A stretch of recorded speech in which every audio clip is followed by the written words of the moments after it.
Welcome to the Palma International Boat Show, where behind me here are two examples of quite an unusual Italian brand. Now, they are called Austin Parker, and quite understandably, people often think they are an American brand, but it's not the case. They just happen to be called something that sounds rather American. But as you can see, they are very much a prime example of Italian styling. Now, they used to be known for their lobster-style boats with very elegant hard tops, a bit like a kind of down east style main boat. And now they produce these open day boats, much more in keeping with the kind of fjords and pardos that we've seen so many of recently. They've got a couple of boats here on the stand. We've got the 44 here, and then over on this side we have the 52, and it's the 52 we're going to have a closer look at.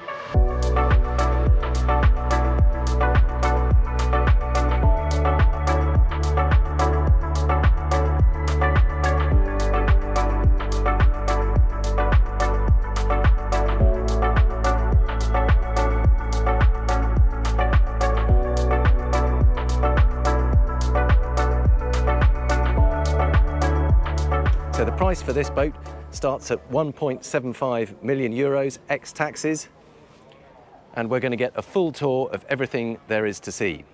So starting from the stern, as usual, there's a nice big teak bathing platform. There's lots of teak on this boat. It's all part of the look and style. We've got an electric passerelle leading onto the boat, pop-up cleats either side, and then at the moment, we have the bimini rig. Now, this is a manual bimini. You can see we've got carbon fibre poles supporting it and a really big sunshade, fabric sunshade that just drapes over it to provide some shade, much needed here in Mallorca. Massive sunbed at the back, exactly as you'd expect. We've got space for at least 4 people on there. And then under here is a garage, which we might be able to demonstrate. I think if we check out this little switch here, if I press that button, you can see this sunbed starting to lift up. It's a relatively slow process. Now here you can see that is the garage. Just enough space for a small inflatable rib. Looks like it's an aluminium rib. It's an air marine rib. I can't quite see how long it is, but it looks probably 3 point something meters.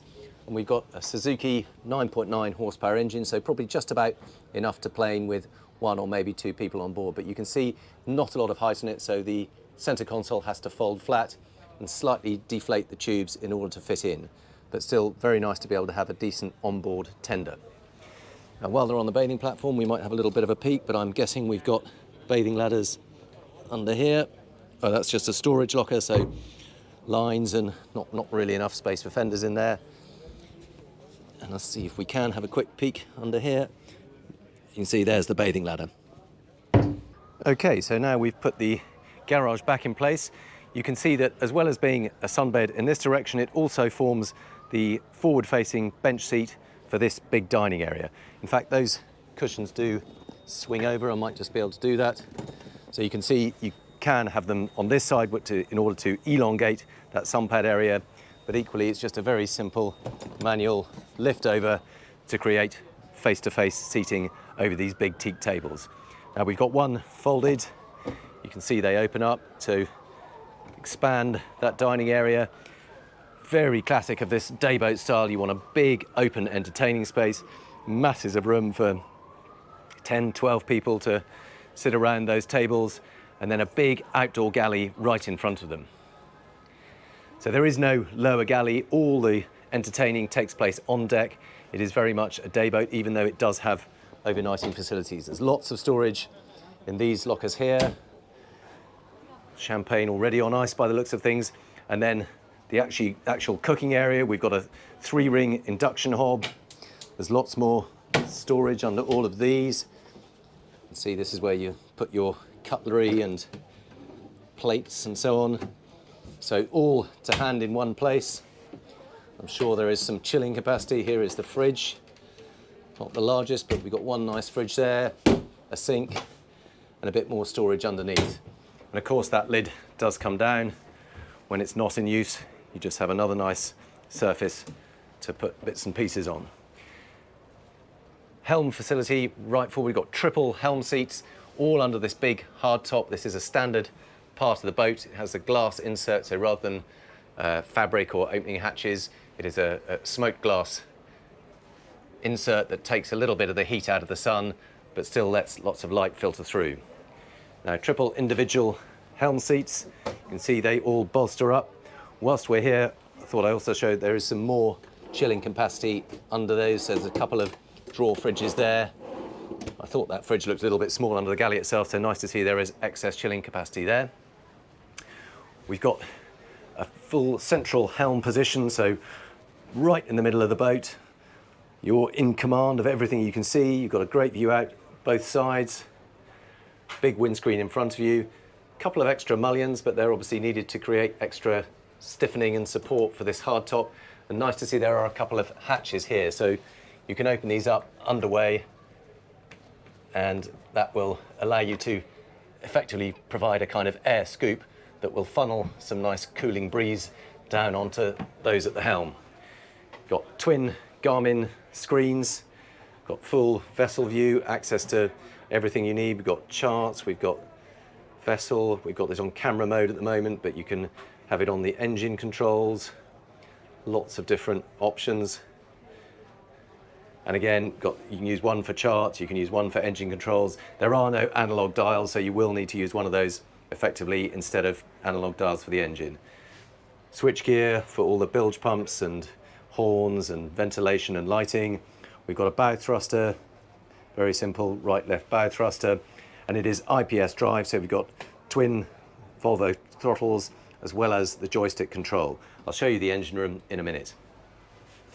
And then a bit of space over here for traditional old school printed charts, and a couple of cup holders both here and between the seats. That steering wheel tilts up and down. Just about do it with two hands. There you go. You can have that coming out towards you. Pretty good view out forward, and a lovely view stern. Because it's slightly elevated this helm position, you just get a bit of a better view over any of your guests who are sitting further behind. Now you can see there are twin sideboarding gates too. There's one here, one over that side. Slightly unusual change in the gel coat colour. So it's a kind of dark grey gel coat colour on the outside, but on the inside there is this change of colour halfway along the yacht. I guess just to start blending in with the other white, pure white gel coat that moves forward, possibly to avoid it getting too hot, because this would really be baking in the sun. Full walk-around side decks, nice teak cappings on the bulwarks, and stainless steel, good thick diameter stainless steel grab rails all the way around, both to help you make your own way forward, but also to hang fenders off. See, we've got big ball fenders all the way running down there. And then a lovely big seating area up here in the bow. Obviously more sunbathing space. You can't get too much sunbathing space on these style of boats. A couple of forward-facing seats here, and then nice sociable arrangements, so you can actually have a sort of group of people chatting, facing each other out here on the foredeck. Particularly valuable actually in these Mediterranean marinas when you're often more stern to. It's a little bit more private and discreet. If you want to have a drink when you're in a marina, it's a little bit more discreet to come forward up here. Now, obviously need the mooring gear too. We've got a through hull anchor system. You can see that under the teak grating. I'm not sure I can lift that actually a moment because of that rope, but nice to see we have got a winch here too. Again, you need to tighten up these bow lines really quite tight to keep you away from the quay, so you have got a winch to help you with that. And then I think we can have a look under here. You can see the anchor locker itself with the chain running down there, and plenty of space for storing fenders either side of it. And there are the controls, so you can just operate the anchor winch with your tow whilst you're here. Then moving back down the starboard side, exactly the same. It is a symmetric design. And there's that boarding gate on this side. But what is rather surprising is how much accommodation there is on it for a day boat. Admittedly, it is a big 52-footer, so you're going to find something down below, but given that you've got that foredeck entertaining space, there's a surprising amount of accommodation down here. So the steps curve round. First thing you come to is a day heads. Again, I think that's very sensible design actually, because you can often going to have a lot of guests on during the daytime. You don't want to have to traipse through people's cabins, so really nice to have a day heads right at the foot of the stairs. It is actually also doubles as a bathroom for one of the cabins, so you can see there is a shower here. It's a wet room rather than a separate shower, because most of the time you're just going to be using it as the loo. But then as you come down, curve round first on the port hand side. Well, it's the starboard side of the boat, but it's facing aft. There is a double guest cabin. Actually, not bad. You've got plenty of room to sit up in bed and read. It does taper a little bit towards the end here, so although it's probably 4 feet across at that side of the bed, it's probably only about 3 feet towards the base. Bit of storage there, and full standing headroom just at the entryway here, so it is easy enough to get up in the morning and put your clothes on. You don't have to crouch down to do any of that. Then there is a twin cabin on the port side. Again, this is facing towards the stern of the boat. We've got twin single beds in here. Again, relatively narrow, probably 2.5, 3 feet wide at best. Again, sitting headroom at the head of the bed, but full standing headroom at the foot here. And this does have its own ensuite bathroom with a separate shower stall. Always nice to see, teak grating there, even a little seat. Full standing headroom in here. Not a big bathroom, but nice to have your own ensuite and a proper walk-in shower stall with a glass screen rather than a curtain. I hate those flappy curtains that stick to you when you're trying to have a shower. Bit of storage behind here. Relatively shallow, but a bit deeper in there. A very nice light colour scheme, so it's just like a very chalky limed oak floor, similar bulkheads, nice bright clean white materials. And then forward into the owner's cabin, which is in the bow. And this is rather an interesting layout. So the bed itself, you can see, is facing at an angle in from the bow. So just where the bow starts to taper in, that's the head of the bed, and it's facing across the beam of the boat, slightly towards the stern. But I think that's rather clever because it means you get lots of floor space around the bed, rather than committing to having an island berth, which tends to be raised, and then you might have steps up either side of the bed. Sorry, I keep knocking the door, wobbling around. But you can see there is floor space all the way around both sides. You do start to lose headroom as you come round to this side, but you can sit on the bed. You can see there's a bit of storage behind there, more storage in these cupboards here, a couple of portholes. That's just as the bow starts to taper in. We've got a couple of portholes there. Relatively small television on the bulkhead, so when you're lying in bed you can watch TV. And then the ensuite heads compartment over in this corner, so this is the starboard side of the boat. Again, we've got some natural light and ventilation there, as well as air conditioning. I can feel the cool air coming in from that vent down there. Nice big sink, loo, and a walk-in shower in the corner. Again, with a proper perspex screen, and some more storage behind here. So there you see, you've got 3 cabins, you've got 3 bathrooms, which on a day boat is not too bad. Admittedly, it is a 52-foot day boat. And then we've got the switchboard here, controls for all the electronics, breaker switches and so on. And if we move back, we can have a peek down in the engine room, which is under here. Lift this up, see if we can drop down and have a quick look. And here is the engine room. You can see we have twin Volvo IPS 950s. I think they're around about 725 horsepower each.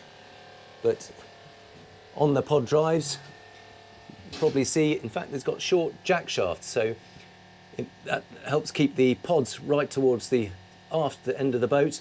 But by bringing the engines a little bit further forward and having a connecting shaft, it keeps the weight a bit further forward and tends to mean a slightly better trim for the boat for more relaxed running without having to use trim tabs. We've got an Onan generator over on this side, hot water tank up there. This is the breaker switches for all the electronics on board. And over here you've got the main battery box. Now there is an extra trick here too, because as well as the garage, if we come across this side and press another button, just the top half of the garage, so effectively the sunbed, all the cushions lift up, and on top of the garage there is another huge storage facility. So there's a reason. Well, that's really quite noisy though. Okay, that's a little better. It's quite reasonably noisy, those struts, but you can see there's plenty of space here on top of where the tender is stored to have all your fenders, all your covers. You could have paddle boards in there or sea bobs, whatever you want. So really nice to have two separate compartments, one for all your kit and clobber and one for the tender itself. Now the other thing that I've just learned is that as well as the IPS engines that are fitted to this boat, there is an option you can specify as shaft. So one of the beauties of a custom builder like Austin Parker over a more production builder like Fjord, for example, is that they can make changes like that. They can fit shaft drive engines instead of IPS drives, and equally, even that cabin layout is up for grabs. So we've seen that it's got 3 cabins, but there is an option you can do it with 2 cabins and have more space, 2 ensuite cabins, or indeed even 4 cabins you can squeeze down there. So one of the beauties of a custom builder like this is you can have much more say over the layout, over the looks, over the features, even over the drive systems. Very interesting to see one of these boats. As I say, they're relatively rare. They tend to be mostly in the Mediterranean, but very nice to see one out here in the Palma show, give you a bit of a look round.